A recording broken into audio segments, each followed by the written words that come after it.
Hay muchas personas, muchos hombres de Dios que predican la palabra de Dios, que lamentablemente a veces el púlpito les hace sentir grandes. Y pienso que esa es la forma errónea de acercarse a este lugar tan sagrado. A mí siempre el púlpito me hace sentir pequeño por todo lo que significa. Los niños salen a la iglesia infantil, I'm sorry. Me hace sentir pequeño por todo lo que significa. El grande en toda la iglesia, en el púlpito, en la plataforma, en la danza, en el canto, en la predicación. El grande es el Señor Jesucristo. Él es quien es digno de ser exaltado, digno de ser alabado. Me hace sentir pequeño, pero hay ocasiones en que el púlpito me hace sentir 2 veces pequeño. Y hoy es una de esas ocasiones. Porque por muchos años escuché hablar del pastor Nilo, tuve algún tiempo la oportunidad de conocerlo personalmente, brevemente, y el pastor Nilo, incluso un grupo de hermanos de nuestra iglesia, el año pasado estuvo en Cruces, y hay una foto suya allá en la iglesia en Cruces, junto con otros pastores, un testimonio tremendo en la comunidad, pero nunca habíamos tenido el privilegio de estar juntos y de compartir el púlpito de esta iglesia con el pastor Nilo. Así que le voy a invitar a mi hermano pastor que venga. Ahora se va a dar cuenta porque hoy no solamente Dios me hace sentir doblemente pequeño en el púlpito, sino 3 veces pequeño en el púlpito. Porque Nilo viene acompañado de Raúl. En serio. Y muchos de ustedes saben lo que Raúl significa para mí. Yo no puedo hablar mucho porque se pone a llorar. Y el médico le ha dicho que no se puede emocionar y después Mirta me regaña. Pero hoy es para mí un honor y un privilegio estar aquí en esta plataforma, recibir a estos 2 hombres de Dios. Al pastor Nilo y al pastor Raúl. Unido con la palabra de Dios. Y déjeme decirle algo que a lo mejor ya se lo va a decir, pero hace solamente unos días que cumplió 87 años. Déjelo que abra la boca para que usted vea lo que es la energía de Dios.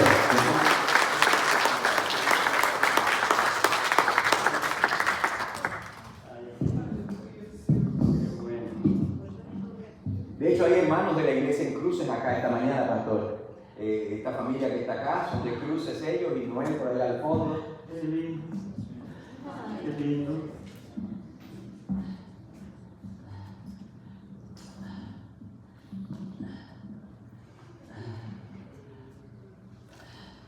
Gracias, pastor. Amados hermanos y amigos todos, que Dios les bendiga.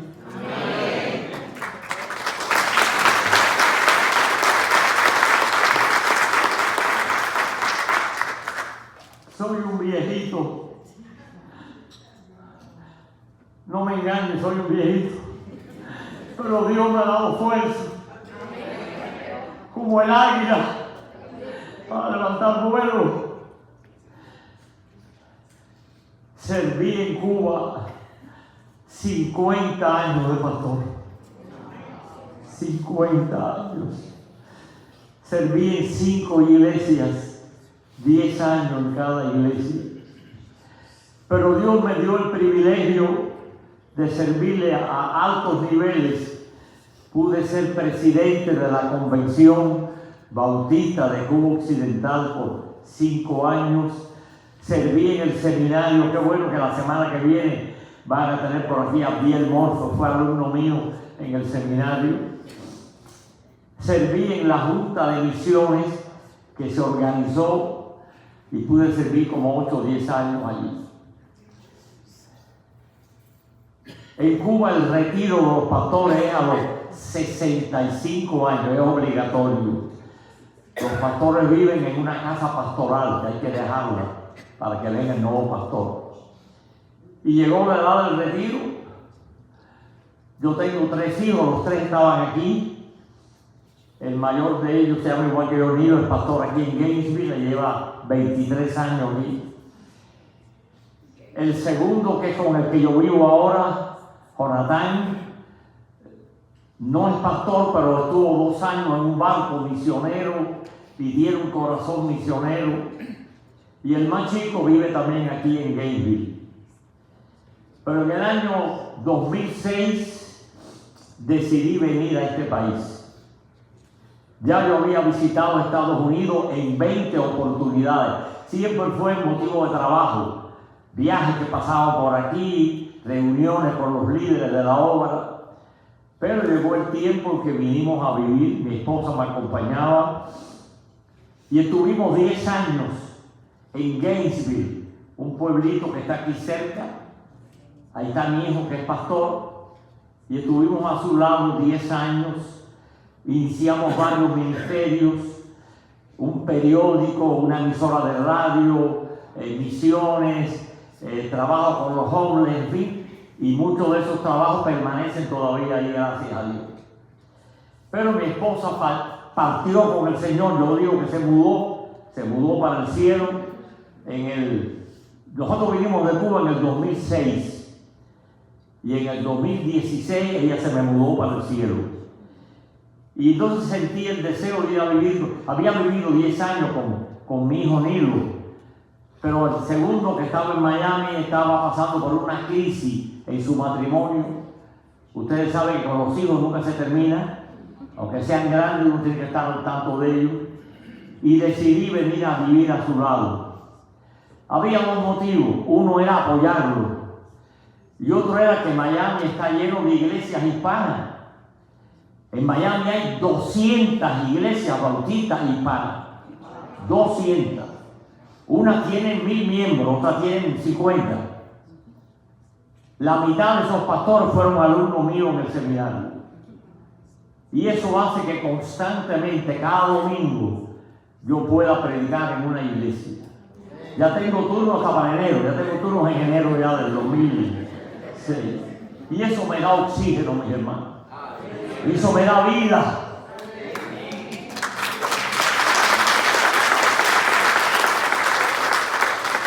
Junto con el ministerio de la predicación, he podido desarrollar el ministerio de libros. En Cuba yo fui periodista, pero nunca pude ejercerlo oficialmente porque el gobierno comunista no permitía que los cristianos fueran a las escuelas. Pero aquí, país de la libertad, en cuanto llegué, saqué mi carnet de periodista y empecé a escribir en varias revistas.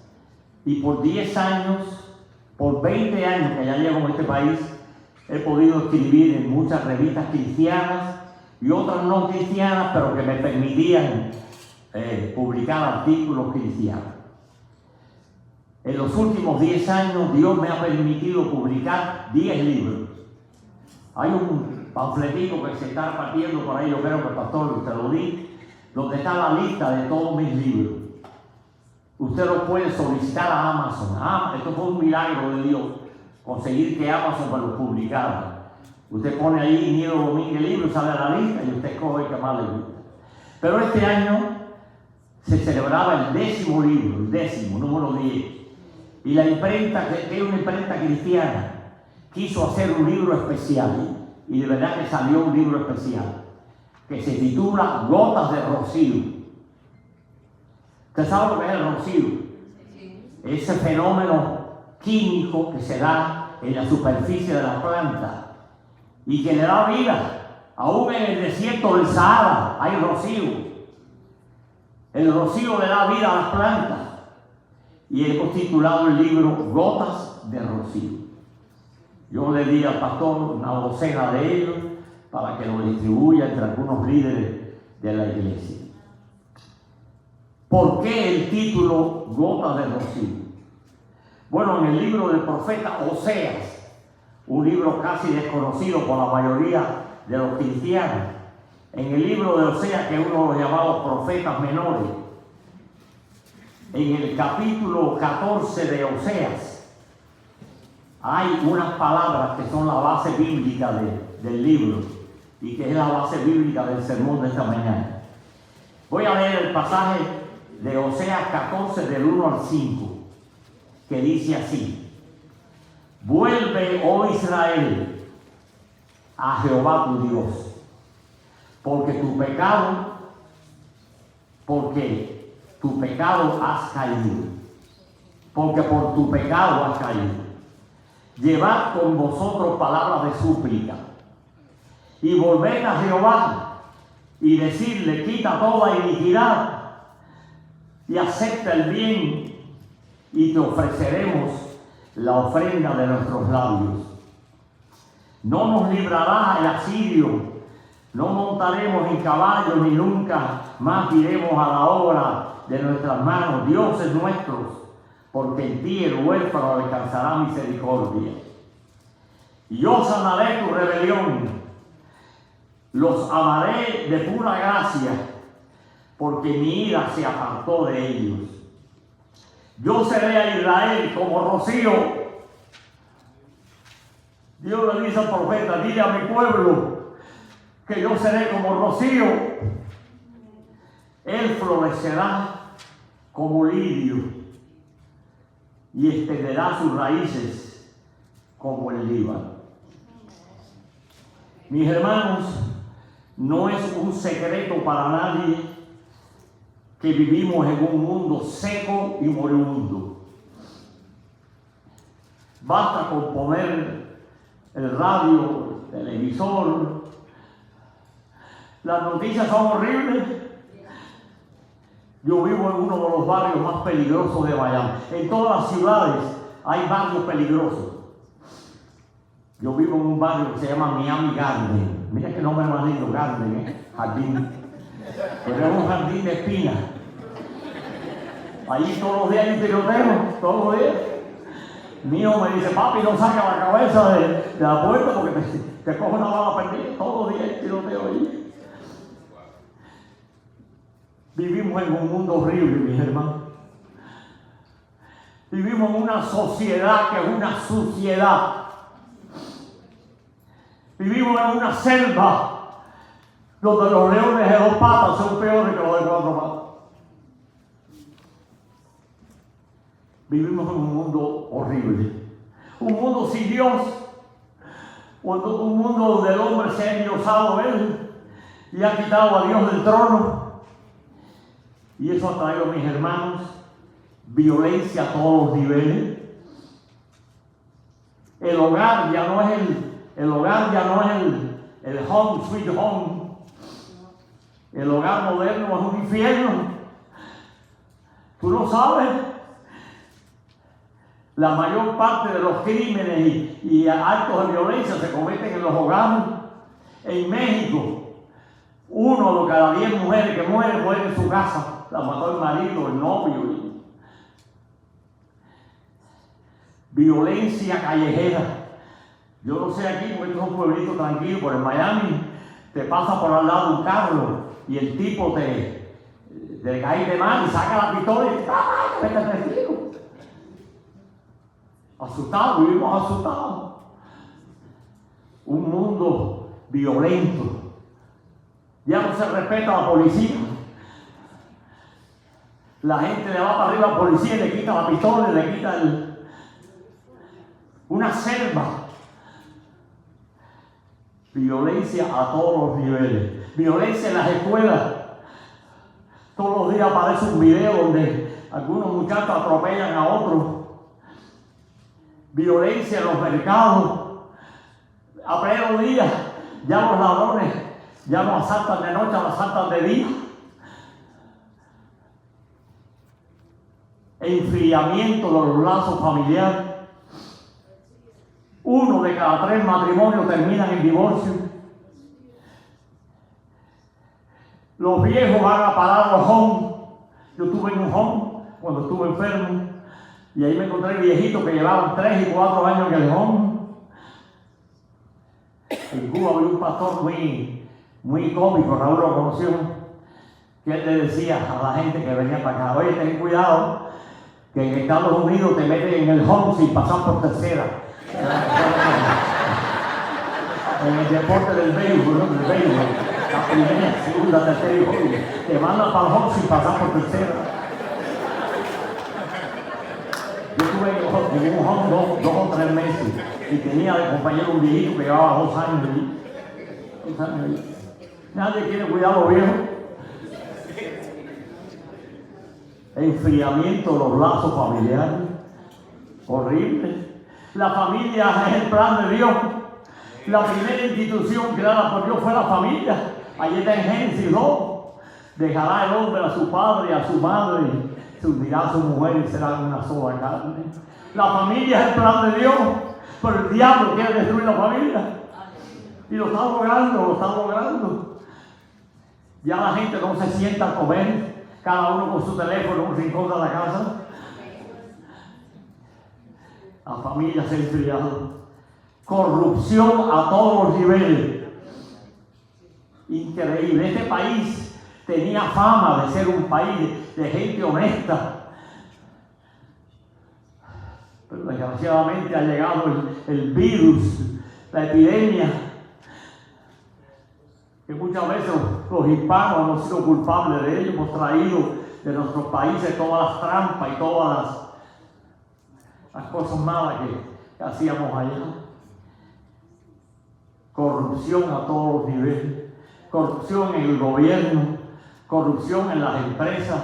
En Miami todos los días hay una empresa fantasma, una clínica fantasma. Gente que te están robando al Medicaid, y a todo el mundo. Corrupción a todos los niveles.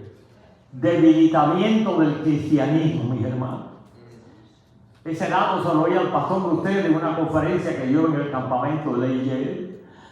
La iglesia institucional está en decadencia en este país. Cada año se cierran iglesias y se abren prostíbulos y se abren bares.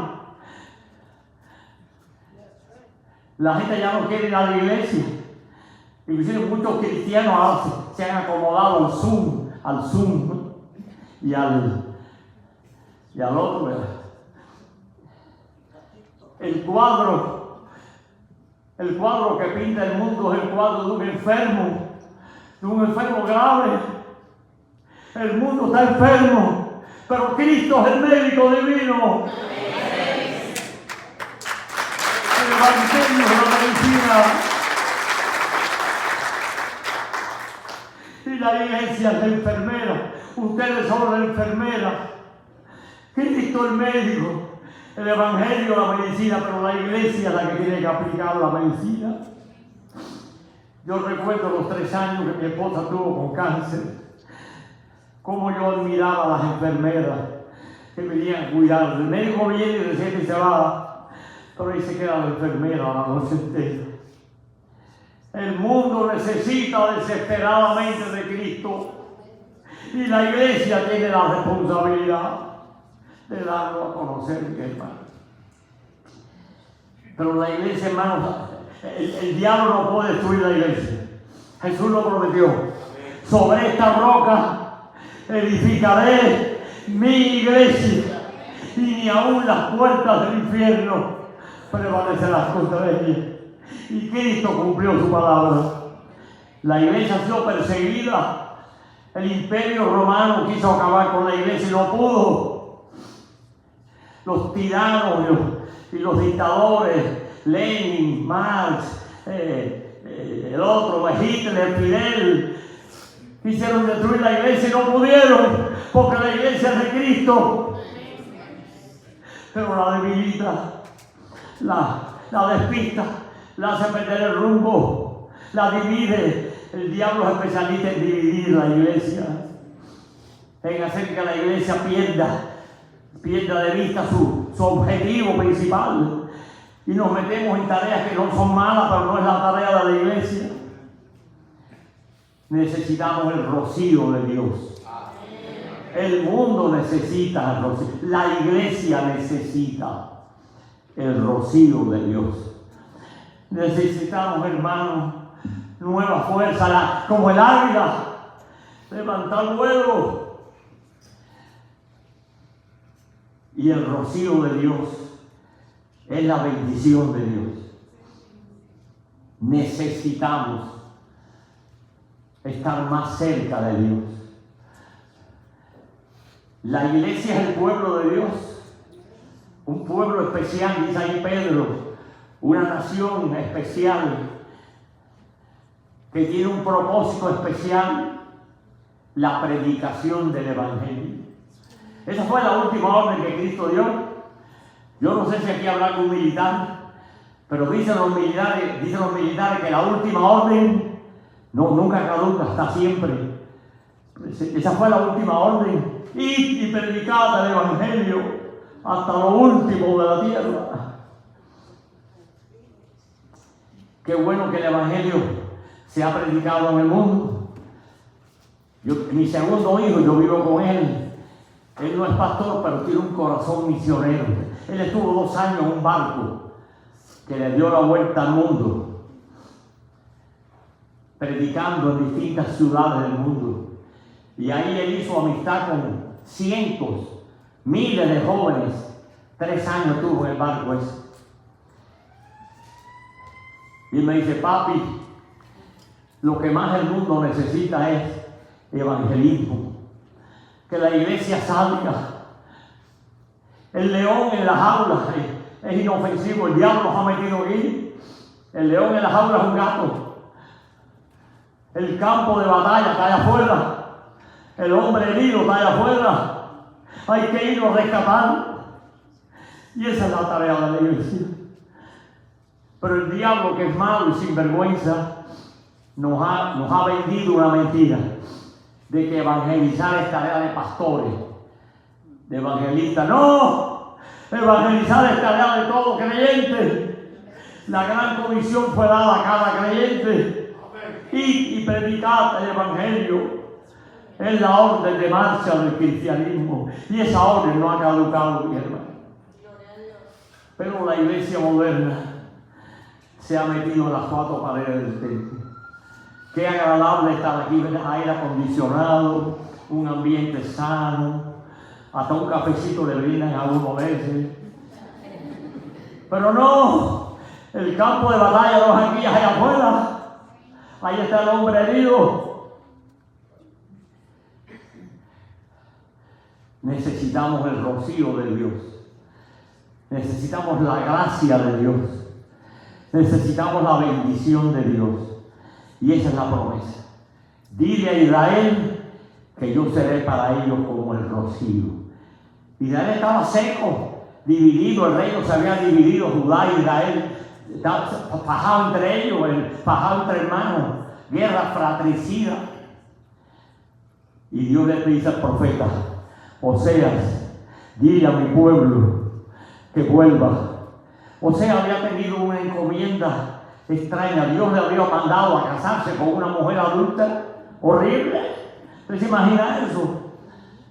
Le dijo, cásate con una mujer adulta para que tú veas lo que tú vas a sufrir, para que tú veas lo que yo estoy sufriendo cuando mi pueblo se olvida de mí y se va para los ídolos de los Baales.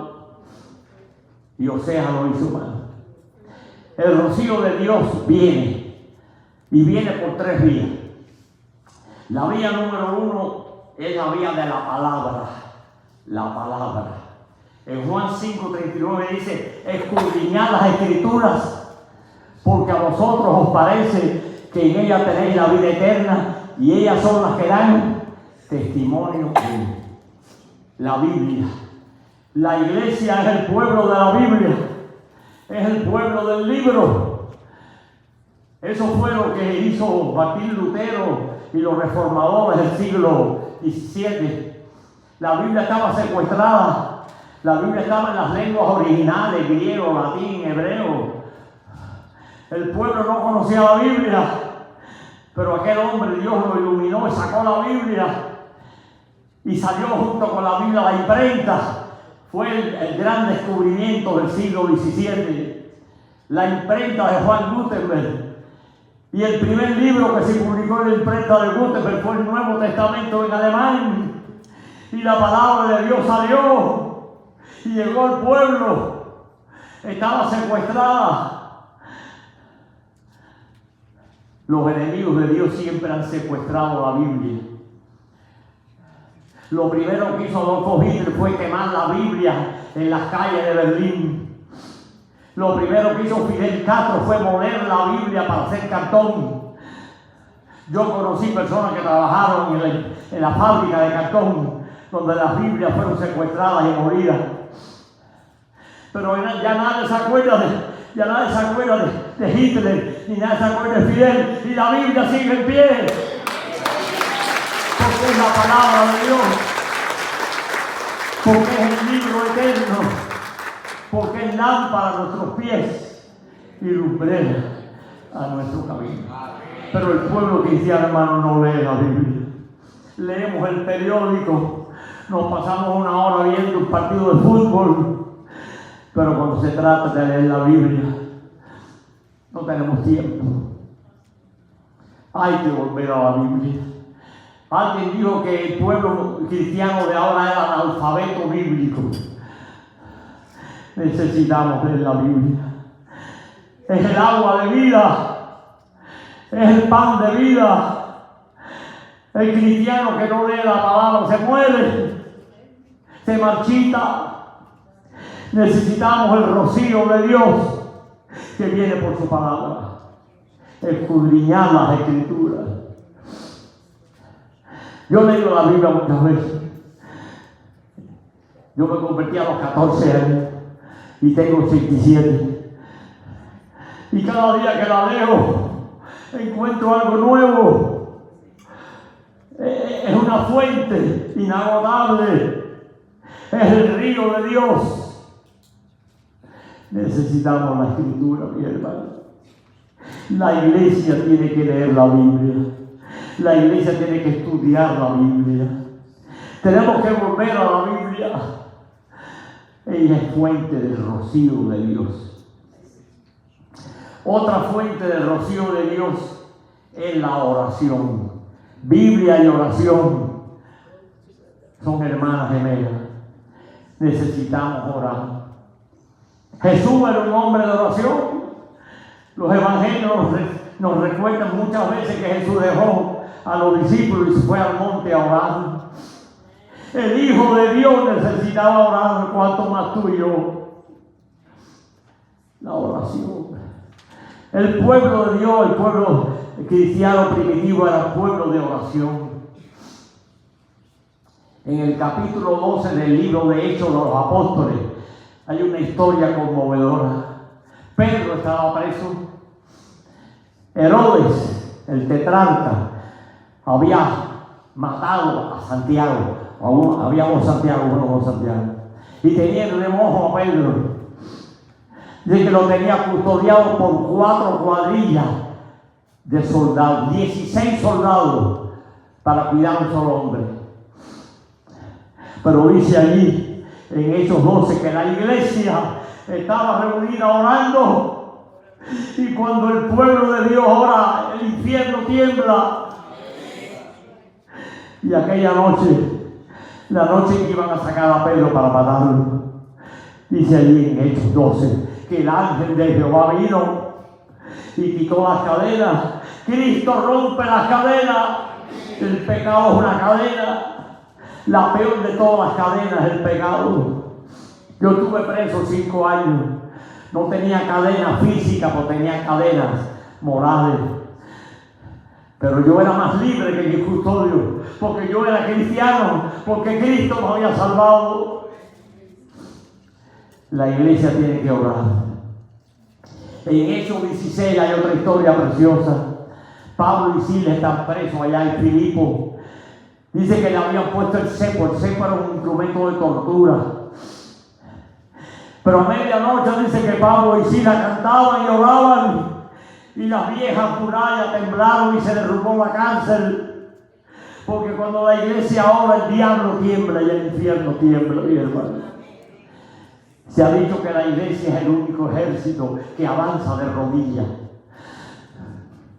La oración mueve al mundo, mis hermanos. La oración hace milagros. En mis 50 años el pastor vi a muchas esposas orar por sus esposos y ganarlos para Cristo. Madres, orar por sus hijos y ganarlos para Cristo. Porque el Evangelio es poder de Dios. Pero hay que orar. Hay que caminar de rodillas. Hay que clamar al cielo. Y Dios responde. Lo dice Jeremías. Clama a mí y yo te responderé. Tenemos un Dios que escucha. Tenemos un Dios que oye. Tenemos un Dios que responde. Tenemos un Dios que está vivo. Y por ahí, por la oración, desciende el rocío de Dios. ¿Cuántas vidas han sido salvadas por alguien que ha doblado sus rodillas?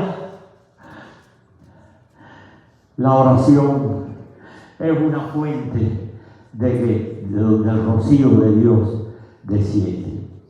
Así que desciende por la lectura de la Biblia, desciende por la oración y desciende por la adoración. ¿Qué es lo que hemos venido a hacer aquí? Hemos venido a adorar. Cuando los reyes magos, los reyes aquellos del oriente llegaron a Jerusalén, hicieron una pregunta: ¿dónde está el rey de los judíos que ha nacido? Porque su estrella hemos visto en el oriente ¿y qué? Venimos a adorarle. La iglesia moderna, hermano, ha perdido el hambre de adorar. Si usted va a un restaurante, yo voy cada rato a restaurantes, y si usted no tiene apetito, si usted viene al templo y no tiene hambre de Dios, deseo de clamar a Dios, deseo de estar en las cosas de Dios, su adoración es inútil. Un día Jesús se encontró con una mujer. Yo estuve en Israel hace 2 años, 3, el 22 estuve en Israel. Fue un regalo de Dios. Una iglesia me invitó a acompañarles y fui con ellos. Estuvimos 10 días en Israel y Egipto. Visité el río Nilo, mi tocayo. Fui al río Nilo. Comí pescado del río Nilo. Navegué por el río Nilo, que es mi sueño. Y después atravesamos todo el desierto. El mismo desierto que Moisés había estado 40 años. Lo que ahora son carreteras. Y llegamos a Israel. El Israel moderno es mucho más pequeño que el Israel bíblico.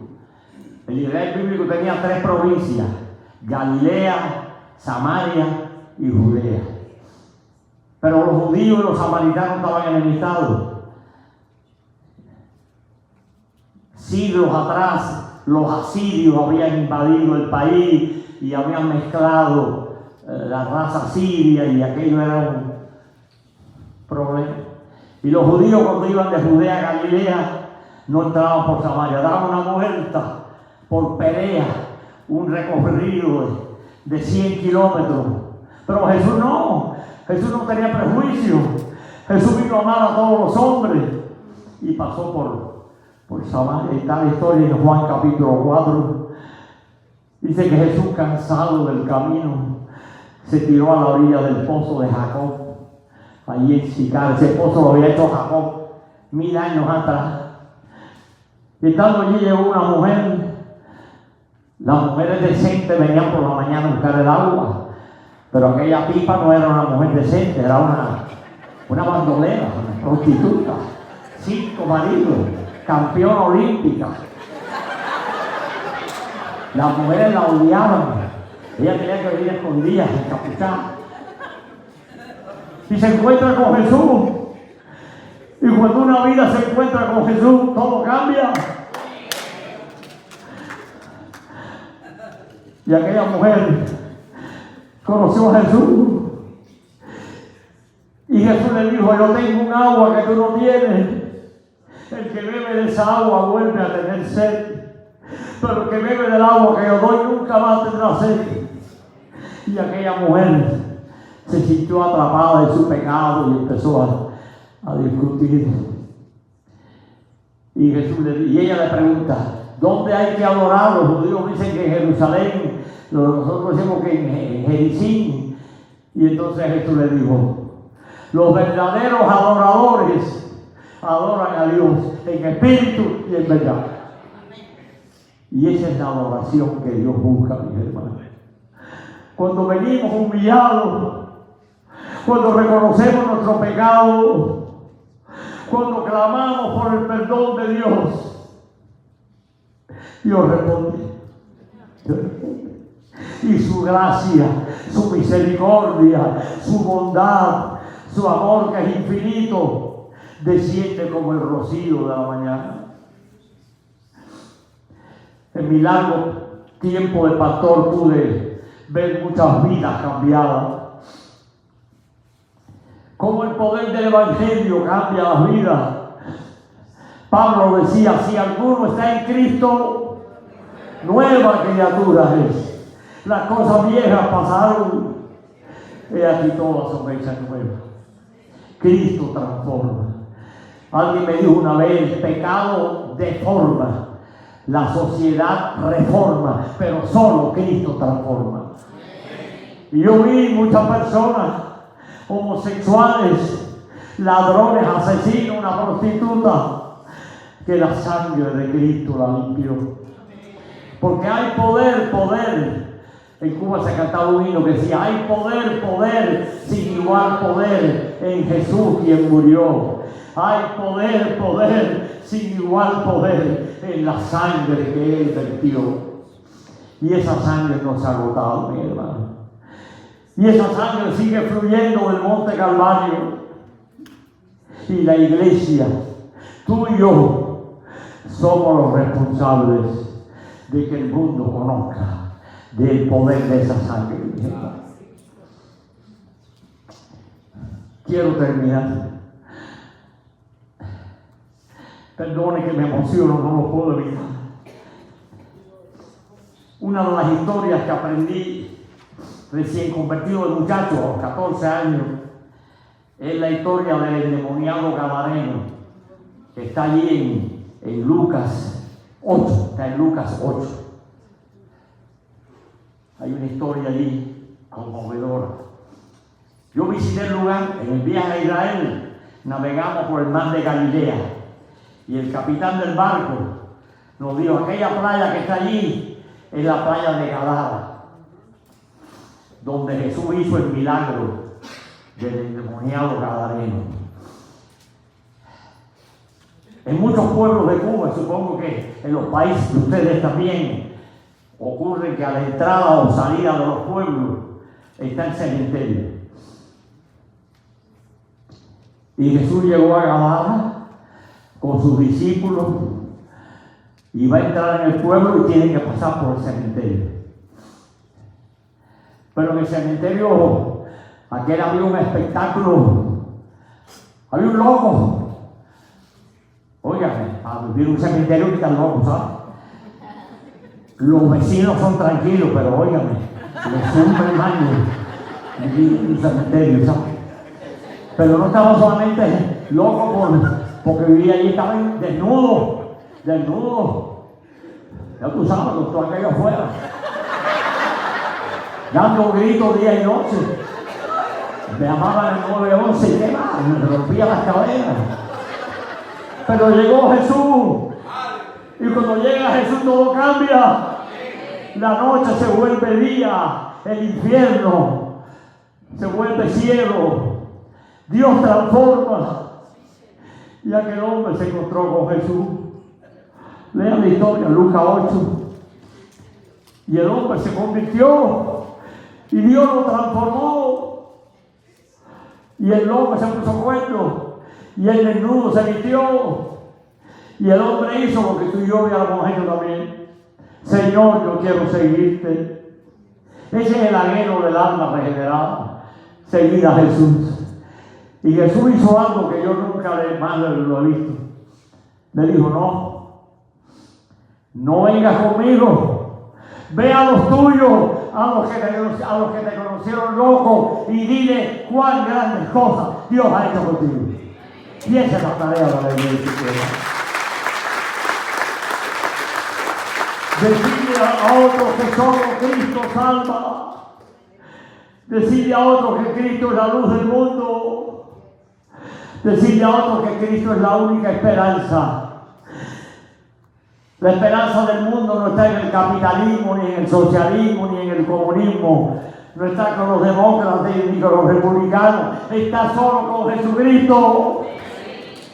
Solo Cristo salva. Pedro lo dijo. No hay otro nombre bajo el cielo dado a los hombres en que podamos ser salvos. Y esa es la tarea de la iglesia.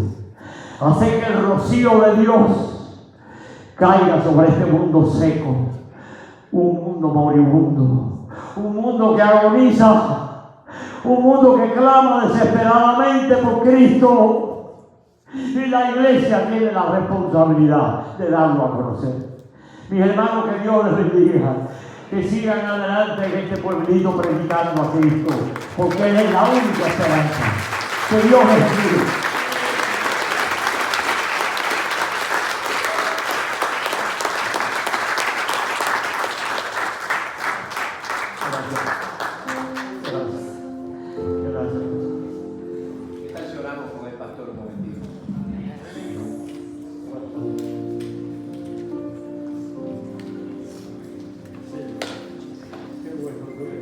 Gracias, Dios. Señor, gracias por la forma en que tú nos has hablado esta mañana. Tu palabra ha sido clara, contundente y desafiante. Y sabemos que no podemos ponerla por obra a menos que en el poder de tu Espíritu Santo determinemos y marchemos para ponerla por obra. Gracias, Dios. Señor, te necesitamos. Necesitamos ese rocío que refresca, que revitaliza, que nutre, que da vida y que desciende de lo alto. Ese rocío que se manifiesta donde tu palabra es escudriñada y meditada y aplicada. Ese rocío que desciende en la vida, que sabe que depende totalmente de ti y te busca en oración. Ese rocío que se manifiesta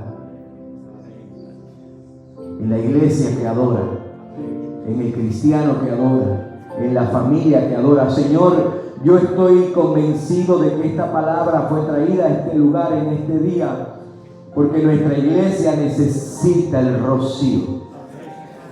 Y tú nos has dicho cómo vivir la experiencia de ese rocío, de esa lluvia, de ese refrescar tuyo como iglesia.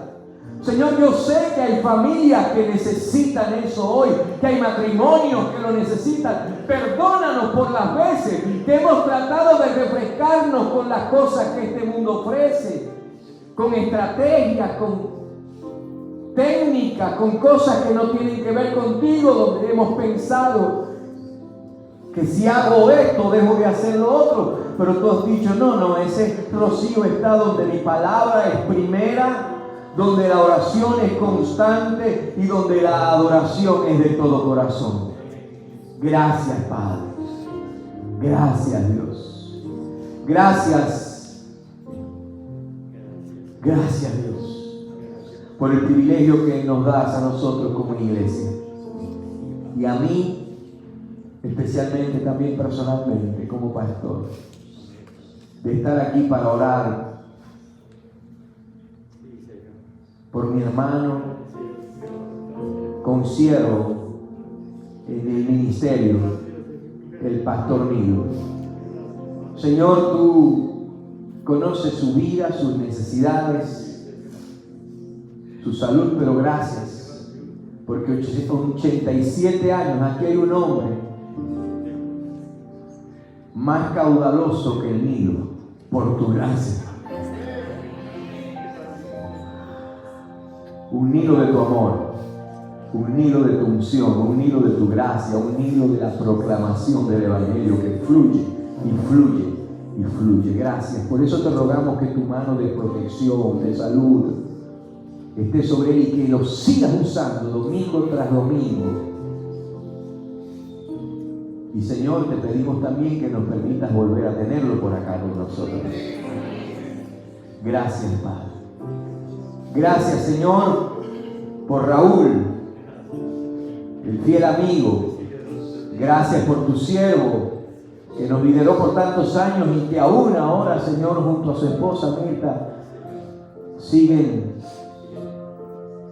brindando esta oportunidad. Qué hermoso, las amistades que tú estableces en el reino. Gracias por el privilegio que me das a mí hoy de estar con estos dos hombres en este santo lugar. Señor, gracias porque tú has hablado y como dijo el pastor, nosotros declaramos, hay poder, poder, sin igual poder. En Jesús, quien murió, hay poder, sin igual poder. En la sangre que Él vertió. Aleluya, en el nombre de Jesús. Amén y amén. Gloria al Señor. Bendito sea Dios. ¿Qué tal si cantamos ese himno? ¿Hay poder mañana? ¿Quieres ser salvo de toda maldad? Tan solo hay poder en mi Jesús. ¿Quieres vivir y gozar santidad? Tan solo hay poder.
Desafiados por la palabra de Dios.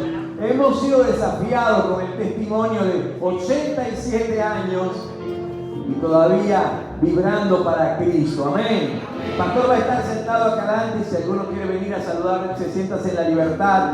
Gracias por haber venido hoy, pastor. Gracias por honrarnos con su presencia, su palabra, su testimonio. Qué bueno, qué bendición tan grande. Y pastor dijo que estaba en calendario hasta enero. En febrero lo esperamos. Así que nos pone en la lista de nuevo, por favor. ¿Ok? Aleluya. Vamos a despedirnos. Padre, gracias esta mañana por la linda manera en que te has movido en medio nuestro. Ahora llévanos a nuestros hogares. Y que la gracia de nuestro Señor Jesucristo, el amor de Dios y la comunión del Espíritu Santo sea con cada uno de nosotros, de manera que nosotros podamos crecer y ser bañados con el rocío de tu gracia, por tu palabra, por la oración y la adoración. En el nombre de Jesús, amén y amén. Dios le bendiga, Dios le guarde. Vaya con Dios.